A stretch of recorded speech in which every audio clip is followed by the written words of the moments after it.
ដែលមើលទេវចនានុក្រមខ្មែរនោះបើ dictionary បារាំងលោកមើលខ្លះគឺចាំមាត់មិនបន្ទូទេគាត់តែចាំ dictionary ខ្មែរមិនទាល់ទេអូយម្ល៉េះធ្វើមិនរននេះវាឃើញពន្លឹកគេប្រែថាអាហេតុដែលគួរភ្លឹកពាក្យថាភ្លឹកប្រើជាគុណក៏បានជាកិរិយាសព្ទក៏បានគឺវាបាត់ស្មារតីវាកប់ស្មារតីវាភ្លេចភ្លាត់បង្វិញបង្វាន់គេហៅថាពន្លឹកនោះដូចភ្លើងឆេះភូមិអស់សន្ធោសន្ធៅមិនដឹងជាម៉ែនៅណាកូននៅណាវល់រត់ខេករខៈអាណាទីជូនច្រកមួយច្រឡំខន់ទៅជាអានេះគួរយកអានោះមិនគួរយកទៅទាញឬជាភ្លើងឆេះកំពុងផែឆ្នាំនោះអាត្មាពីដើមនិយាយតិចចុះពីដើមការជន់សម័យអាត្មានៅទីនេះរហូតមកបុកព្រឹកថ្មីនោះនៅក្មេងនោះគឺលោកសង្ឃវត្តណាឡោមវត្តស្រាវ័នវត្តបទុមវតីមហាមហានិកាយធម្មយុទ្ធអីទេ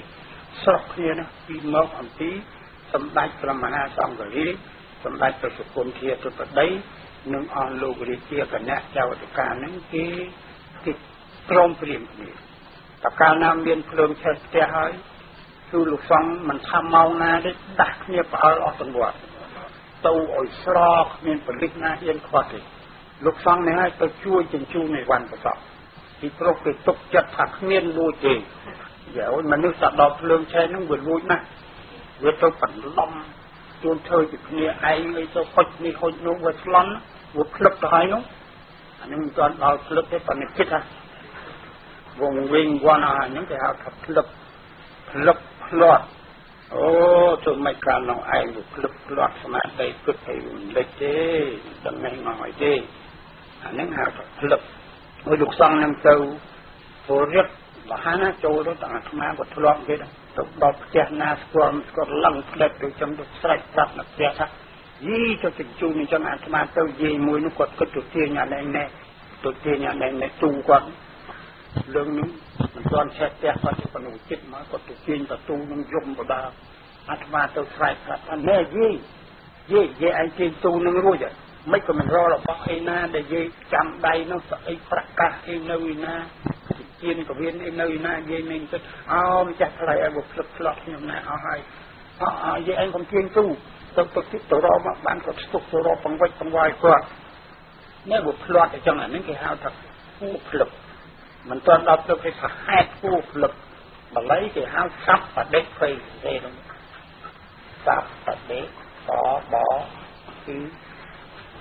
ដដេហោយោដាក់ត្រង់យកពីលើនោះគេហៅសัพបដិភ័យអនុណាបាលីឮថាសัพបដិភ័យហ្នឹងគឺភ័យចំពោះមុខបបាចឹងដែលគួរភ្លឹកភ័យដែលគួរភ្លឹកហ្នឹងគេហៅសัพបដិភ័យចុះពន្លឹកនេះមកពីណាថាពន្លឹកហ្នឹងបើប្រែមកថាហេតុឬការណះនោះដែលគួរភ្លឹកចុះឥឡូវបើជួបគ្នាសប្បាយលេងសើចលបែងលបាំរំច្រៀងអីមិនក៏ថាសប្បាយដល់ពន្លឹកបើចឹងមានតែដួលអស់ហើយនឹងគេហៅមិនស្គាល់ន័យរបស់ពាក្យពួកចេះក៏យកមកប្រើ